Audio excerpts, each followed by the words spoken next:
Coaching in Session, your exclusive destination for unparalleled personal and professional growth. With your host, Michael Rearden. Whether you choose to live within limits or break free, your mindset journey begins here. Welcome, Jake Smolarek, to Coaching in Session. How are you doing today? Thank you very much for having me here. I'm doing really good. 9 out of 10. 9 out of 10. Well, hopefully after this episode, we can get you 10 out of 10.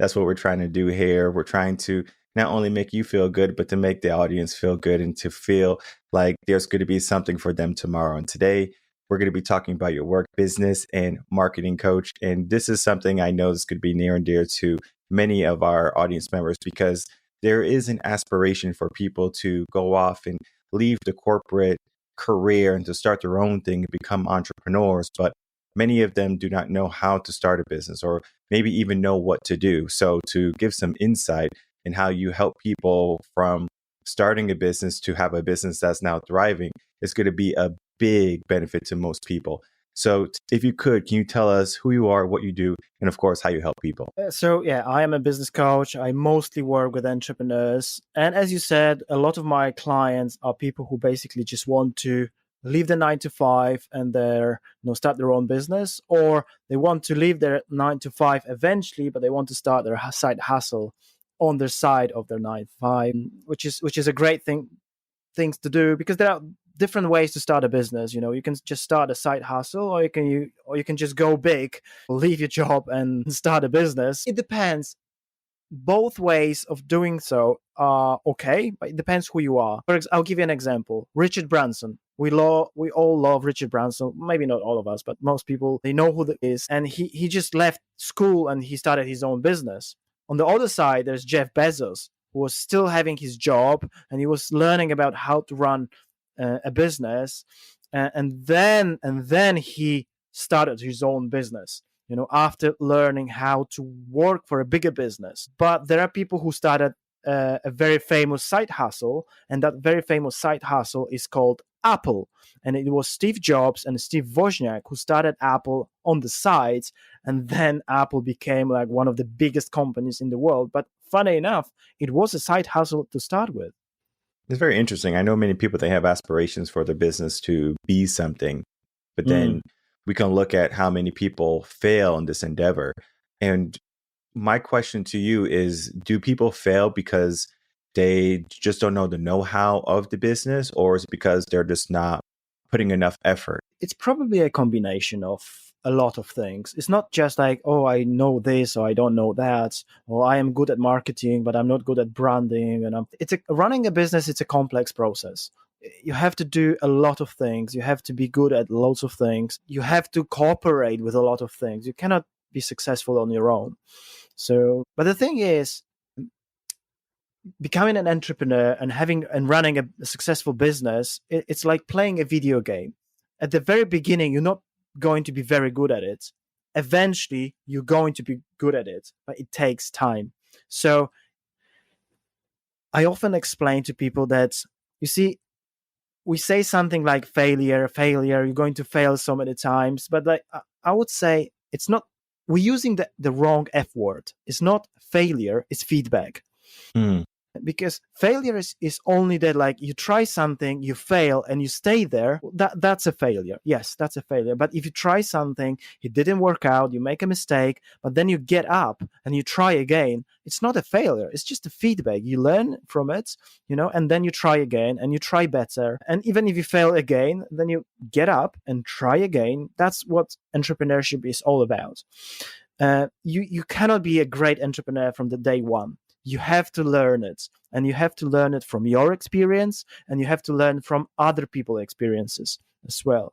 So, if you want to be good at something, if you want to be a great speaker, you have to speak, and you have to speak for a very long time, and then eventually become great at something. If you want to be, a great Formula One driver, it takes time. You have to keep practicing and keep practicing and keep practicing. And it doesn't matter what it is that you want to become good at it, including entrepreneurship, it just takes time. So don't worry that you're going to fail. I mean, the chances are that the first business is not going to be the business that's going to be successful is quite high. Yes, it happens to people sometimes that the very first business will become the business, the successful business, it's so rare. It's extremely rare. Some people will say like, oh, how about Mark Zuckerberg? Actually, Facebook was not the first business. If you study the guy, if you learn about him, Facebook wasn't the first business. It's the same with Richard Branson we just mentioned. Like actually Virgin Atlantic wasn't the very first business. Even the Virgin Music wasn't the very first business. It was something completely different. It was actually a student magazine that doesn't even exist anymore. It's interesting because I know when people begin their entrepreneurship or, the entrepreneurial journey, they do it with this vigor of, I'm going to be on top, right? Like climbing Mount Everest. I don't know if you've ever seen videos of people climbing Mount Everest, but not everyone makes it. And sometimes when you're climbing up the mountain, you can just see bodies of people who, dared to dream to reach the summit and they didn't make it. Or maybe they did make it up, but they didn't make it down. So they have this lofty goal to do this, that, something that's challenging and that many people will probably never do in their life. But we can separate it too, because some people, they start a business because of passion, right? I'm passionate about this. And some people, they might want the glory, right? They want to be a CEO. They want to be this head honcho person, right? They want to fly private jets and be in the meetings and be the most important person in the room. That could be an aspect. And then we have the idea of what businesses are, probably to help people, service-based, and then profit-based. So there's many different drivers for an individual to determine why they are starting a business. How do you help people determine those drivers? It's funny that you ask that, because when I have people who want to start a business or a side hustle, one of my first questions will be like, why do you want to do that? Why do you want to start a business?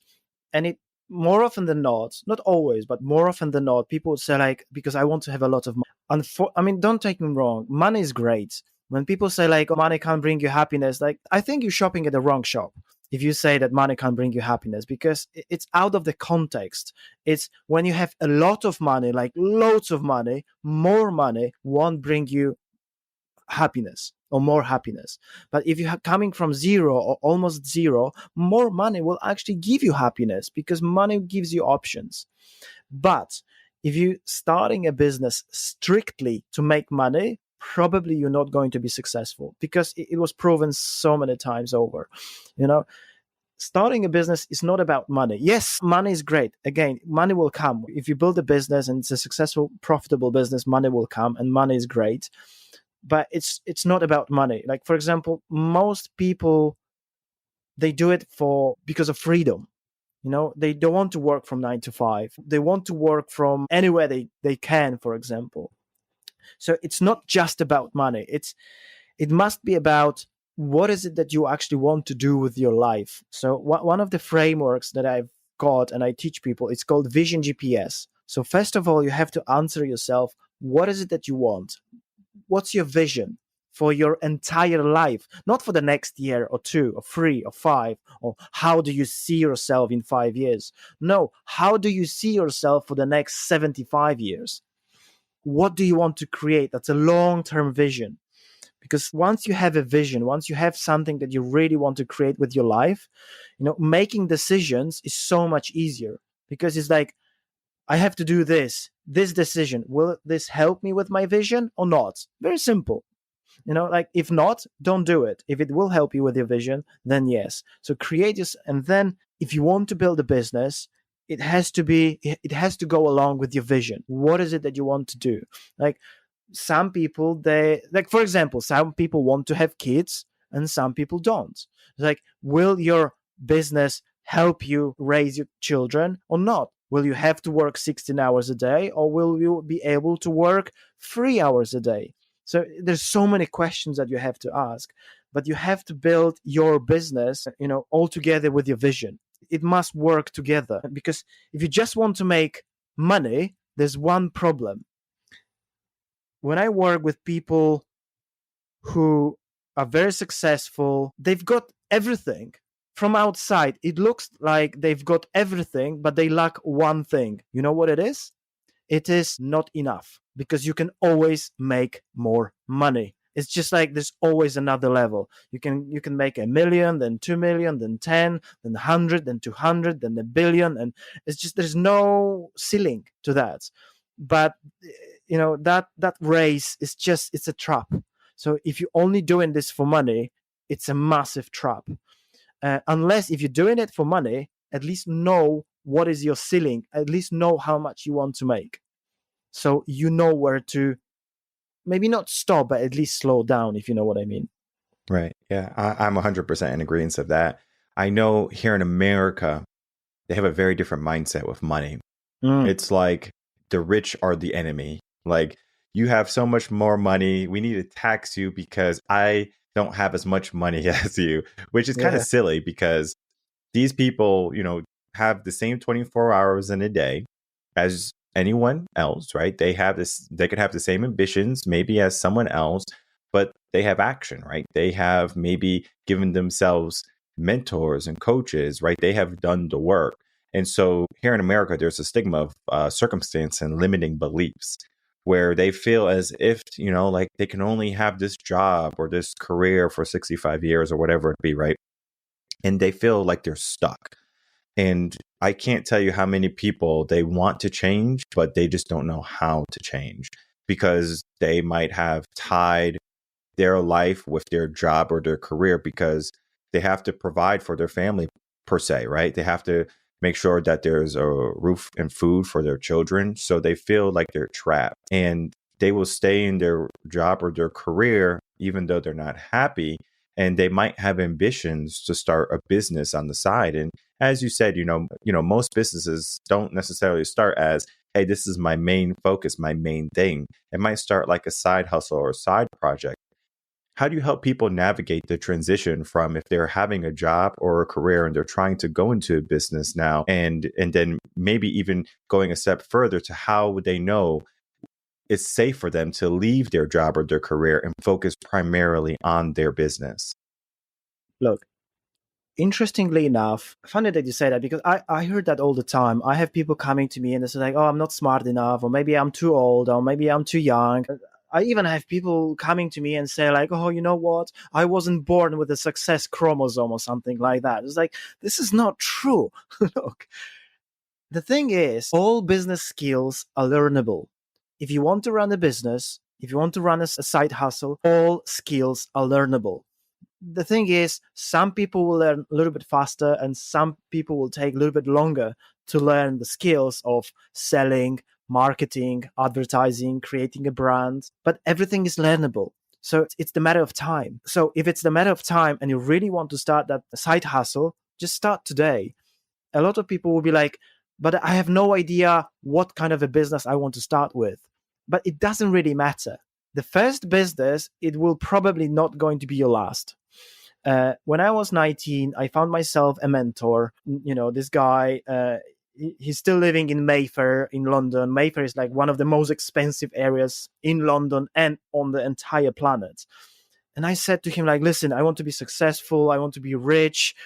I had no idea what that meant at the time, like success. Success mean different things to different people. And he started asking me like really harsh questions, like how much do you want to make? And what about this? Or what about that? I didn't know the answers. I was really struggling.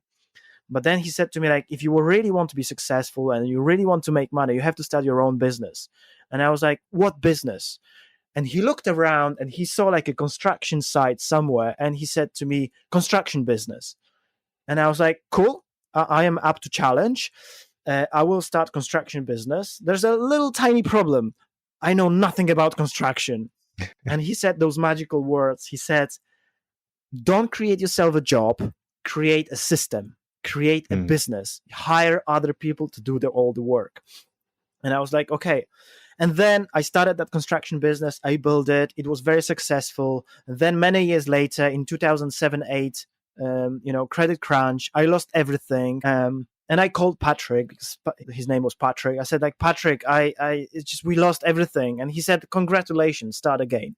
Because every successful entrepreneur, they always fail. They always lose. Because that's the point, that your first business is not going to be your last business. It's a very rare case that your first business is going to be your last business. But at the same time, many years later, I understood that it doesn't matter what kind of a business you start at the beginning. If you have no idea what kind of a business, it doesn't really matter. It helps if you like the thing or you have a little bit of passion. Most people, they don't have passions. Most people, they don't understand that you cannot have passion first and then start a business, because passion comes from becoming really good at something. You cannot just be passionate about something. Passion becomes with time. Now, if you don't know how to cook, you cannot be passionate about cooking until you start cooking and, experiment with stuff. And 7 years later, suddenly you can become passionate about cooking. Because if you don't know how to do something, you don't like it. You can only like doing things if you're good at it. That's why when I ask people, like, especially during like workshops or seminars or speeches, when I ask people, like, do you like surprises? And people would say, like, oh yes, we love surprises. And I say, bullshit. You only like surprises that you like, and surprises that you don't like you call problems. Right? So going back to answering your question, it's like, if you have no idea what business to start, it doesn't really matter, because your first business, you're just going to learn all the skills. Most businesses, the basics, the fundamentals are the same. All businesses, it doesn't matter what the business is, you have to generate leads. All businesses are about lead generation. You have to have clients or customers, depends what do you sell or what do you provide. You have to have people who will pay you. So as much as I say that money is not the most important thing in life, I think it's very close to oxygen. It's not the most important, but it's very close to oxygen. Money in the business is number one thing. And sometimes people love to argue with me. They say, like, money is not the most important thing in the business. People are. Like, yeah, but if you don't pay them for 6 months, they will eventually leave. Some people will stick around for 1 or 2 months. Some will stick maybe for 5 or 6, but eventually people have mortgages, they have bills to pay, kids to feed, and things to pay for. So actually in a business, money is the most important thing. But anyway, going back, if you have no idea what business to start, it doesn't really matter. I have one client who came to me. He was a head teacher, and he said, like, I hate teaching now. I need to start my own business. And we just talking about different businesses. And one of the businesses that I created in the past was the carpet cleaning business. And he was like, carpet cleaning? Oh, that would be a cool business to have. I was like, I mean, okay. Like, and he said, like, hey, I have no idea what kind of a business I want. Can I start carpet cleaning business? Like, you don't have to ask me for a permission. Just if you want to do it, just do it. And he's like, okay, I'll just do it. And he did start the business. And now it's a $2.5 million turnover business, which is like over $3 million turnover business here in London, where I am based. And he was lucky enough because he was working with me, with someone who already created such a business in the past. And funny enough, carpet cleaning, construction, steel businesses, plumbing, electrics, those businesses, not very sexy businesses, but they're very profitable businesses. Unfortunately, a lot of, especially young people, they want to be celebrities, or they want to be, famous on Instagram, or they want to do something that is very flashy, right? More often than not, believe me, I work with YouTubers, I work with kind of well-known people. More often than not, they're not making as much money as you think they are, because everything on Instagram, maybe not everything, but a lot of on Instagram, it's fake. It's not real life. Real entrepreneurship, it's hard. Sometimes it's very lonely. You have to work loads of hours. So it helps if you do something that you actually enjoy, but if you have no idea what kind of a business to start, it doesn't actually matter, because you're going to learn the basics. You're going to learn the fundamentals on the beginning anyway. Yeah, I remember just starting off, like it was 2018 when I started the business, and it was a coaching business, but then now we have multiple other entities to the business, like the podcast here. And I would have never thought to do a podcast or have done a podcast. And even when it was time for me to like say, hey, what's next? I was trying every other way to have other people do the work for me. It's trying to delegate. I was like, who can I hire to do a podcast, or who can I learn from to learn all the basics to, for a podcast? And I found some mentors and some guys that have been on radio and things like that. They knew about the microphones and all the systems. And I was like, this is Basics. good. This is very good information. But even then, right, there's still the skill that you have to build up, and it takes time. And I always tell people to look back at the podcast, not because it's good, but to look at the journey. If you look at episode 1 or you listen to episode 1, it's very different than the episodes we have today. The quality, the types of guests that were coming on, the questions, all of this is because I've built up this skill. People might say, "Oh, Michael, you're so great at interviewing." And I'm like, I wasn't always so great at it. They might say, "Oh, you're really good at speaking." I was like, I wasn't always so great at it.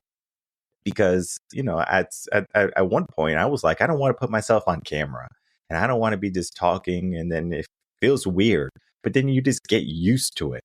And yeah, sure, you can call it a passion, you can call it work or something like that. But like those words are just synonyms to the end goal. And the end goal is whatever you're looking for. So maybe you're looking for profit. Maybe you're looking for change in the world, right? So you can say whatever you want about what you're doing, but you need to make sure that you're leveling up. And I like to give myself this idea of, am I better than I was the day before? 100%. Always try to build myself up, whether it be personal development, getting coaches, and just saying, all right, where can I be better? Because even if you learn certain skills, for example, SEO, I like I'm sure you're familiar with SEO. I have people who do like website SEO, building my websites and things like that. Can I build a website? 100% I can build a website. Is it going to be good? Probably not as good as someone who's doing it full time, right? Or who has learned how to code and things like that. So there's limits to what I can do. So I delegate the areas, I guess you can say, where maybe I'm not as passionate about, or I know that someone can do possibly a better job than I can. And I know I only have a certain amount of time in my day. So I am best suited for interviewing people because I can't hire someone else to do that. I mean, I could, but it's not going to be the way I want it. So I said, let me do that. Coaching, I have coaches that will coach people for me. But then there's people who just want me. I say, okay, that's fine. If you want me, there's a cost for that too. But, I basically built myself to do the things that only I can do. I have assistants that do the emails, and I have assistants who do the scheduling. I have assistants who do all the social media. It's because, as much as I can say, like, hey, I want to do everything, which I think is a mistake that most business owners, they give themselves. Like, I have to do everything. You're just going to run out of time, or you're going to run out of energy. And this is where I think people, they burn out. And so my question is about burnout and delegation, where I believe burnout is probably one of the worst things an entrepreneur can ever fall into, besides debt, like bad debt, or something along those lines, is because if they don't have the energy or the drive or the ambition anymore, everything is going to go downhill. And then the second aspect to that burnout is the delegation process, where if you can learn how to effectively delegate tasks and things, and create systems, of course, that you can give to someone else and off-put your workload, then you can do different things. I know Tim Ferriss had this book, The 4-Hour Workweek. He's not really working 4 hours a week. He's working way more than that.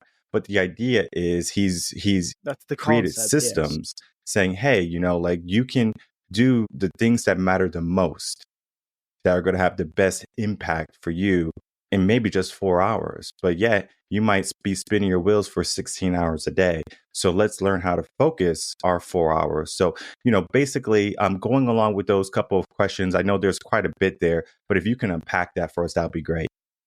It's funny that you mentioned SEO, because I actually own a digital marketing agency.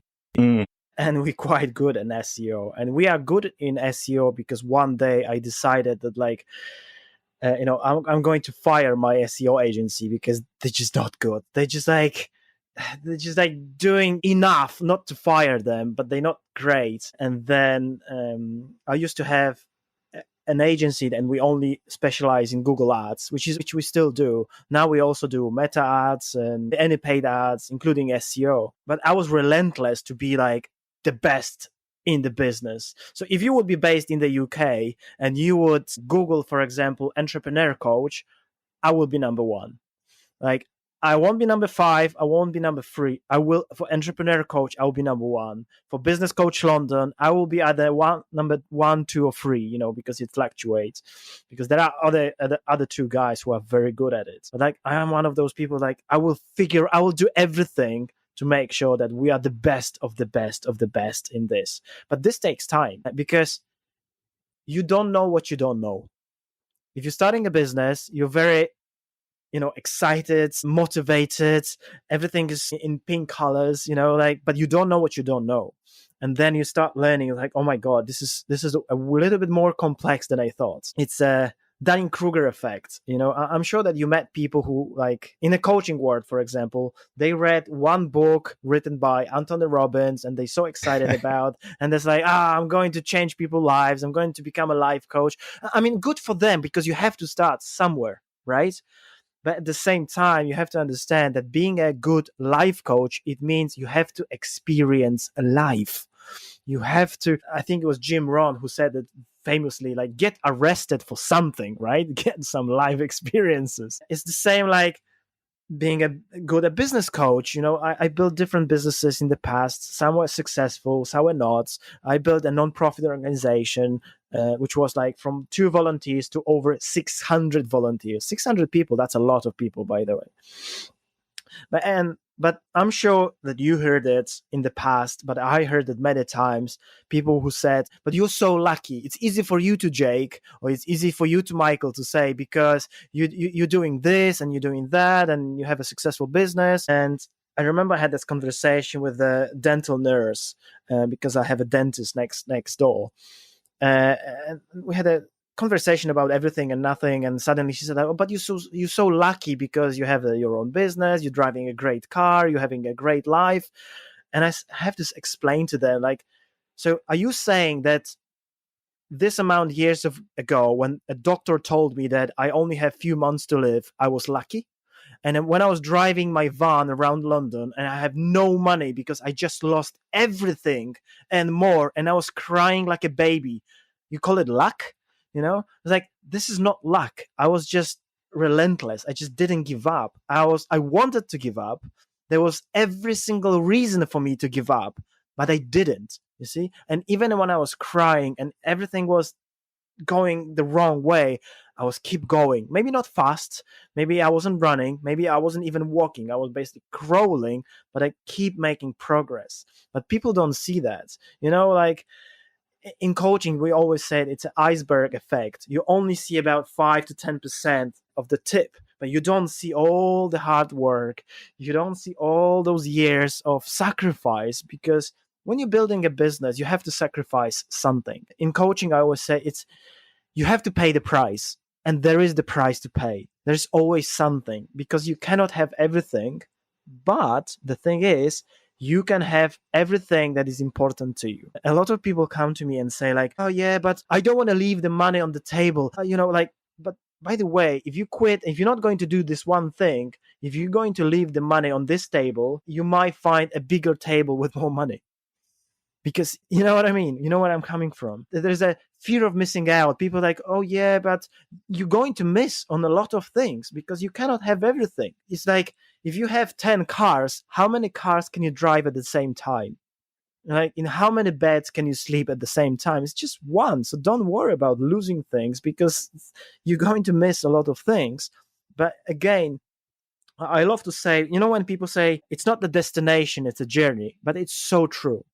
Because a lot of people say, like, oh yeah, but this is such a hard work, but this is where the fun is. If you have no money and suddenly you win a lottery, you're going to miss a lot of fun, because the whole hard work, doing things, failing from time to time, experiencing the thing, this you become someone completely different. You become a completely different human being, and this is where the fun is. I always say, again, life or running a business is like playing a video game. You don't want to win and stop playing a video game. You want to continue having fun, right? You want to keep playing and keep having fun, even if you fail.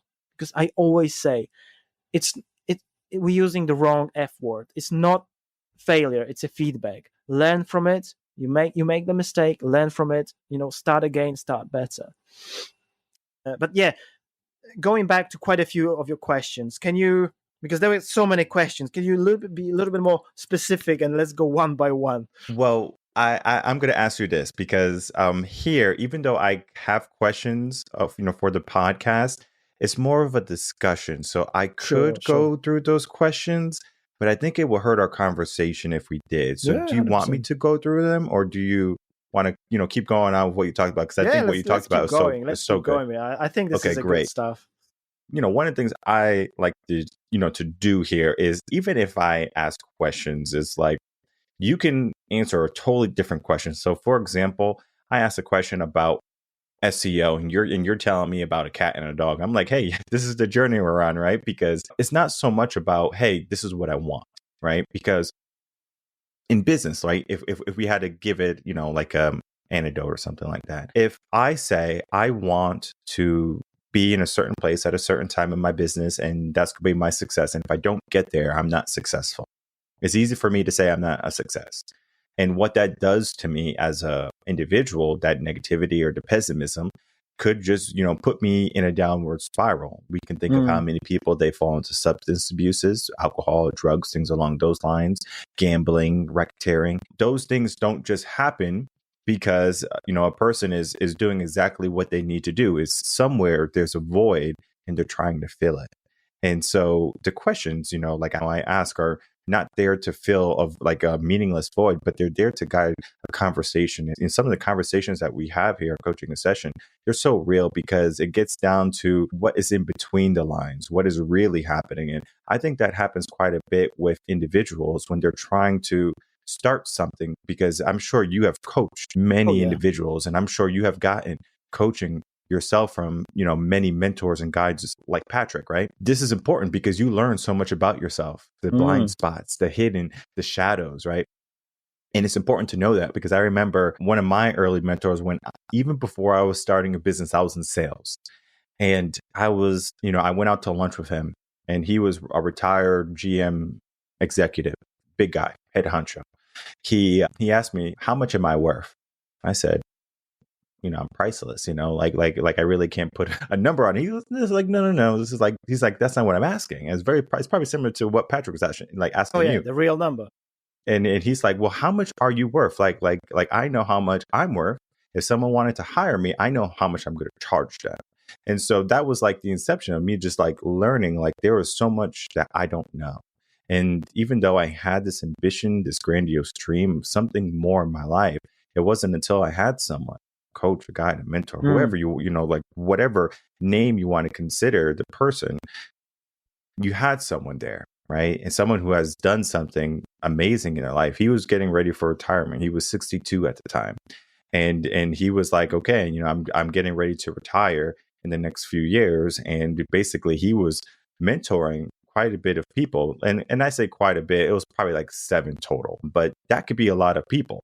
So he's mentoring these individuals who are wanting to start businesses, and he's noticing trends with this generation and my generation. He's like, you guys are hungry, but you are also not focused, where you think you want something, but then if I gave you something else, you're not happy. So for example, a lot of people, they want money. So we give them a lot of money, but they don't know how to manage the money. So they lose it all.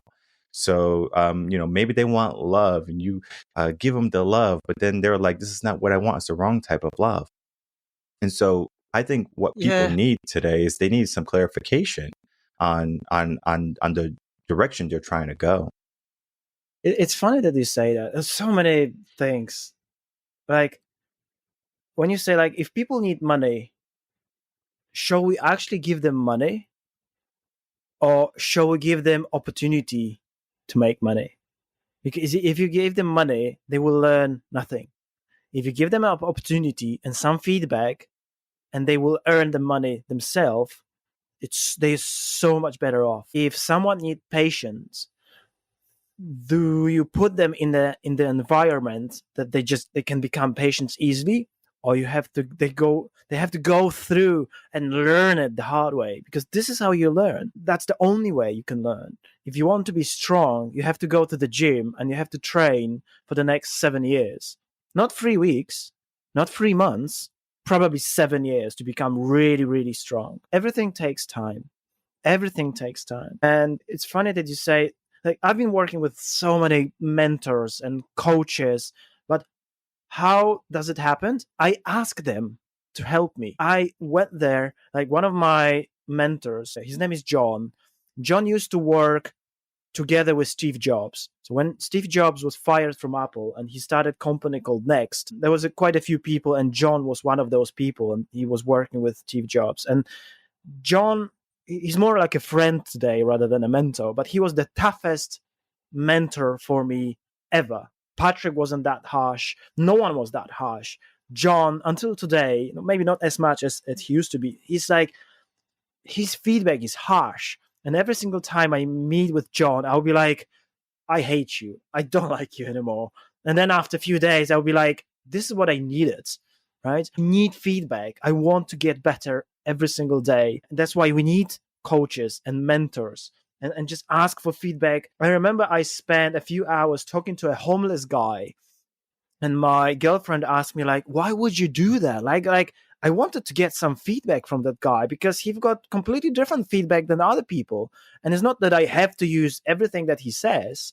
I will filter it out, but it was interesting conversation. I'll give you another example. I had a very philosophical, very deep conversation with ChatGPT last week. And I've been using ChatGPT basically from the day it was released. I was like, oh my God, this is amazing. So ChatGPT knows a lot about me, like a lot, maybe probably too much. And then I asked him like a very philosophical question, like, hey, we've been working together for like whatever the time, like 1.5 years or probably almost 2 years or whatever, right? And I was like, you know a lot about me. And he's like, yes, I do know a lot about you, Jake, especially now that you've got that memory, like that heart memory. So he remembers a lot, he or she, he, it. And I started asking a lot of deep questions, like, and I went deeper and deeper and like, oh, no, I want to go deeper and deeper. And I had a few screenshots and I sent it to my girlfriend, and she was like, and she's using ChatGPT every day. Like, she's very good at it. And she said to me, like, how the hell did you do that? You created yourself. You created a second you, and now this thing is coaching you in your own way. How did you do that? And I was like, is not everybody doing this? It's like everybody's using ChatGPT in this way. And she was like, no, most people, they just ask ChatGPT, like, give me an Instagram post and write me an email for the customer or for a client or something like that. It's like, what? And then she said, why would you go that deep? And I said, like, so I can get better, so I can get better service to my clients. It's not just about me. I want to be the best of the best. When I work with one-on-one clients, because this is mostly what I do, and a lot of my clients say, like, you should go on the stage, you should go big, you should be talking, do seminars, like, but someone has to do one-on-one, right? And I love doing that, and I don't want to leave that. It's just like, I love my clients. It's amazing. But that was interesting, talking to my girlfriend and having feedback from her, because I love getting feedback from everybody, because everyone can teach us something, even the lady who's selling flowers at the corner. Yeah, very true. I know I've had many conversations with ChatGPT Meaningful. also. It's more than just a simple email, as you said. You can go deep, and then especially like the understanding your brand, and if it understands it, especially like when it comes to the podcast, and AI is taking over so many different facets to help the podcast grow, and then also to make it easier to to edit and manage. Yes. Because before, I mean, I had about 7 editors, and now I can just have 2, right? Because AI does so much, and it makes it so easy, where everything is just so fluid, and is nice. Because before, it was a bottleneck with me saying, okay, well, I have to make sure everything is okay. Now I can just literally look at their transcript, or I could just look at the file, and I can see any discrepancies without having to spend 30 minutes or an hour going over one episode. Yes. Times are changing, where technology is going to be something that people can leverage. I know AI, and especially the newer generation that's coming out, they're using a lot of technology-based businesses. And I'm sure, many older generations, boomers, etc., are looking at it like, I don't know how they're doing it, but then they have the tried and tested careers that might Yes. not be glamorous, as you said, plumbing, electrical, carpet cleaning. Those Yeah. things might not be so pretty, but it could make a pretty penny. And Oh yeah. it's not always about, like doing exactly what you're passionate about immediately, because I think you said it spot on. Passion is built, or created, through time. You're not going to just say, I'm passionate about cooking. I'm using exactly your example. I'm passionate about cooking. And then all of a sudden you're like, wait, I don't know how to cook. How can I be passionate about something I know nothing about? So there's just so many facets, and our conversation is definitely just the tip of the iceberg. Using one of your other analogies there, it's like there's so much more here, right? And Oh yeah. it's hard and it's difficult for us to have a conversation specific to your situation because we don't know you yet, right?